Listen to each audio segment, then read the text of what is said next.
So I'm here today to speak with Sharon Burton, who is the owner of Chipping Farm Shop, which is based in the village of Chipping in the Ribble Valley.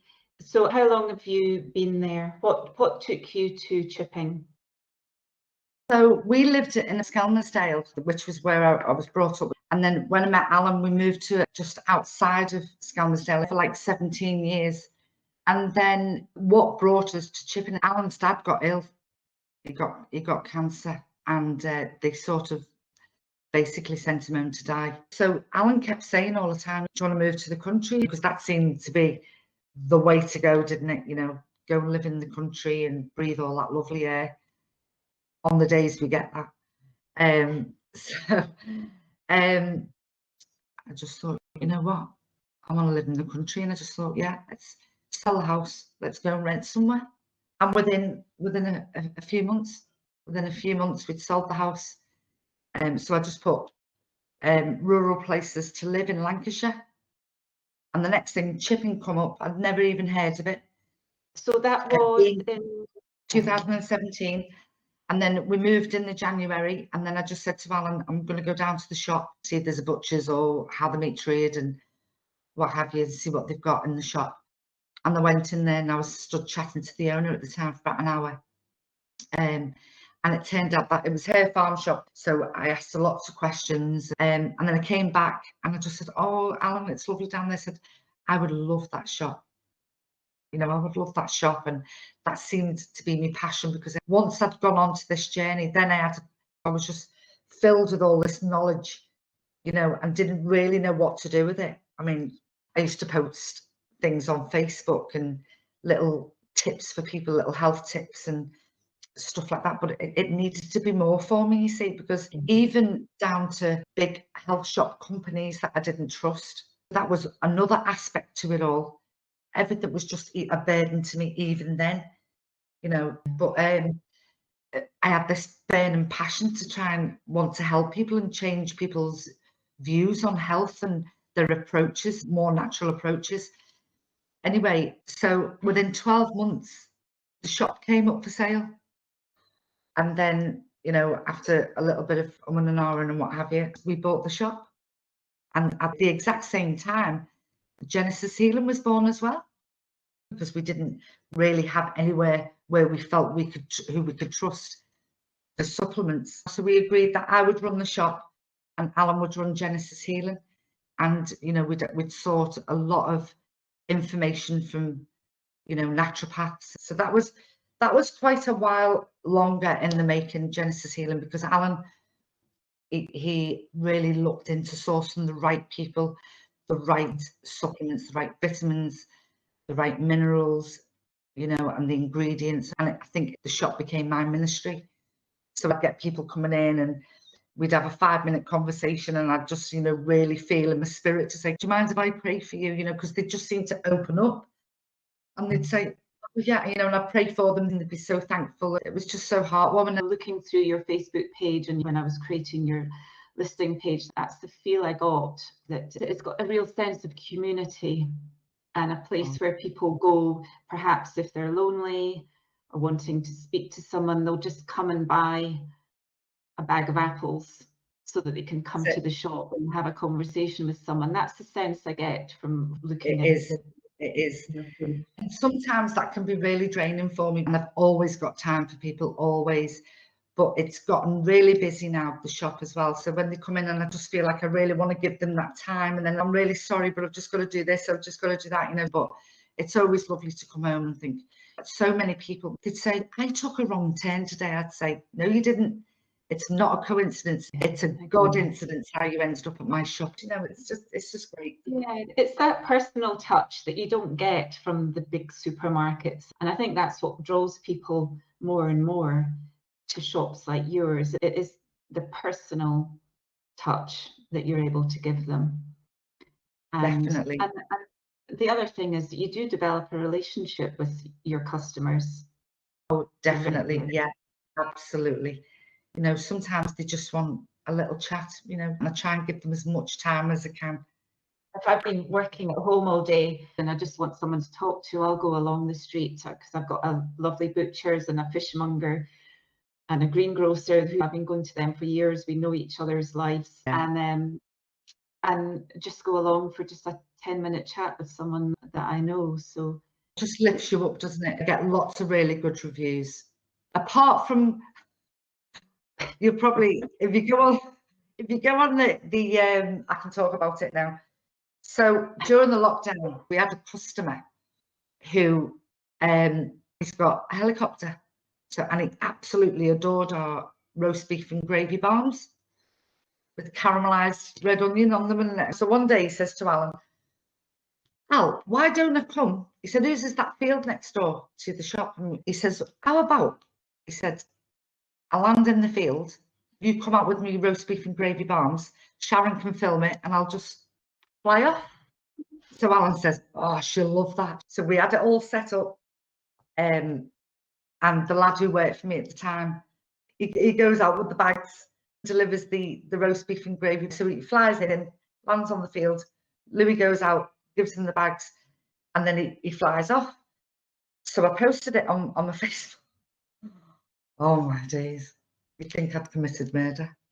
So because it was locked down, and he flew, what have I done? What have I done? What have I done? So straight away I closed down my Facebook account. I forgot about Instagram. About a week and a half. Well, I went on and I had about 1,500 or 1,000 new followers, all arguing amongst themselves about this helicopter because he'd done an 80-mile round trip. Then Fox News phoned me, they wanted a story. CBS wanted a story. Oh, my, the BBC contacted the parish council for a story on me. I just kept putting the phone down like this.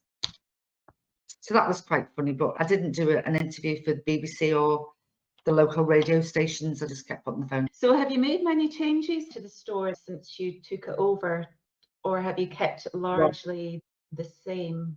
My dream, obviously, to run this farm shop was to have an organic farm shop.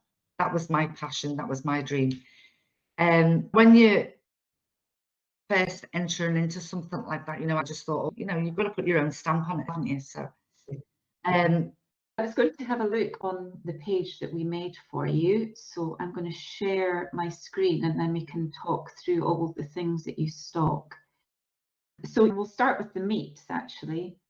So do you get all your meat locally from Hamlets of Garstang Butchers? Yeah, they're really reputable butchers. So yeah, a few members of the family live in the village. So that was really solely what we sold, you know, their meat.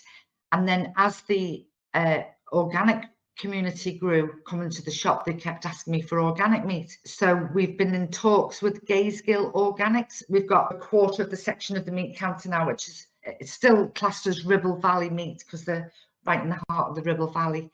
And yeah, so they're a great company. We've met the owners. Your fruit and vegetables? We use a big wholesaler, yeah, Organic North. All your fruit and vegetables are all organic that you stock? Yeah. Yeah, all organic now from, yeah, there's nothing that we don't sell that's not organic in there now, fruit and veg wise. And then we've got an organic dairy just down the road from us, Legram Organic Dairy. So we get all our cheeses from a fabulous company to work with. And then we've got local cheeses as well. There's the great Proctor's cheeses, the Sheep Milk Company, which is Laund Farm.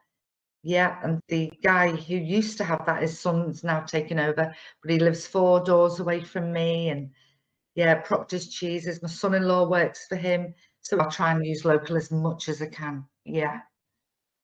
Yeah. It's great to support all local because it's not just local businesses, it's local families, local people. It's a whole Absolutely network. right. And the same with your honey and your condiments. Some of those are produced locally, I see. Yeah, so we get from the Pennine Bee Company just near Lancaster. So we just love to sometimes drive out there as well, you know, rather than get delivered. It's just a really nice opportunity for me and Alan just to get away from the shop and get away from Genesis Healing. And we just take a drive out. And I just love to go and visit our local companies, you know, because obviously it's all in it's all in the countryside. The story that I liked seeing the most was where you get your eggs from, and I just wanted to share it so that we know exactly where you get your eggs from. And here it is. Oh, Meet the girls who bring you your organic eggs, because a lot of people are under the illusion that free-range eggs, this is how they all are, but that's not actually the case, apart from the eggs that come to your shop. oh, they're lovely though. They And they're are. a lovely couple as well. And they are local to you. Wood Plumpton's probably about 15 minutes away from us, but that's a lovely drive out there as well. And the other things that I wanted to talk about, your bakery. So you have a local baker that supplies you with bread, but you also bake your own cakes as well. Well, I've got to admit, I don't. It's the wonderful Ashley who works for me. She makes all our cakes, and so she makes the organic cakes. She makes the organic cakes for us. She likes to, she's only a young girl, she's lovely. And she's like, you know, having a little play with all the, and just cooking organically and just giving it a go. But we also, in the village as well, Joe's Village Kitchen. Oh, that's Ashley's cake. That was made with Seville oranges and organic chocolate and organic.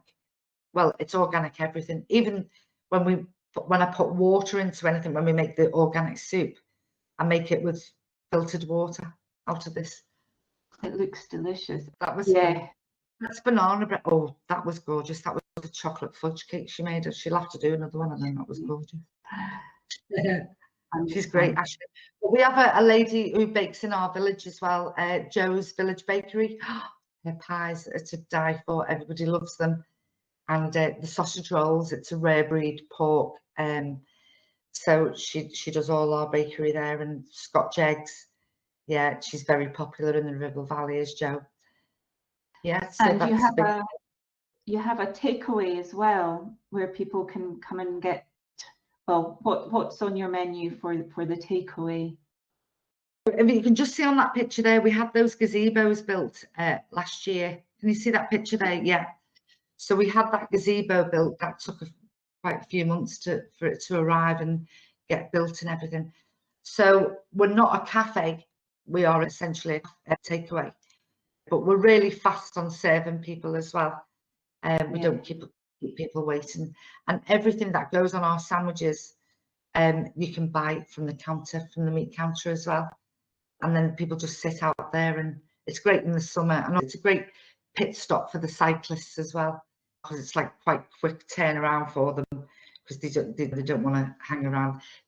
The cyclists just normally stop for a coffee and a flapjack. You have a bike rack there, I think I saw. Yeah, I was just going to say that we had that built when we had the gazebo built. We had a bike rack fitted for them, and there's a track pump there for them as well. It's been an absolute pleasure getting to hear all about your business, and you're definitely top of the list of the businesses that I want to visit in the very near future. We didn't mention your delivery service. Oh yeah. So for local people, we obviously it's like a free of charge service if it's just in Chipping. But where I used to live in Skelmersdale, we do a delivery service to them once a week. Yeah, and that's really growing. That's growing a lot. So it's a busy time for us. Let's hope it continues. It's really, really more so than ever. I'm sure everybody on your site will agree that it's so important to keep up, keep the high street shops open. It really is. More so than ever. Important Definitely. For all our independent businesses. So support your local businesses as much as you can, guys. The little small companies who are working really hard for you. Your little butchers, at the end of the road who you can get out and have a chat with. Who's really going to lift your soul. The big companies on the internet, they're not going to be able to provide that for you. So yeah, support local businesses. Yeah.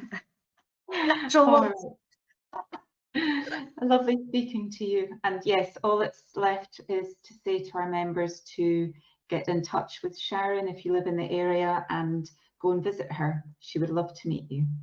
Have a coffee and a chat. All right. Bye. Speak to you soon, Jane. Thank you very much, love. Bye-bye. Bye, everyone. Bye.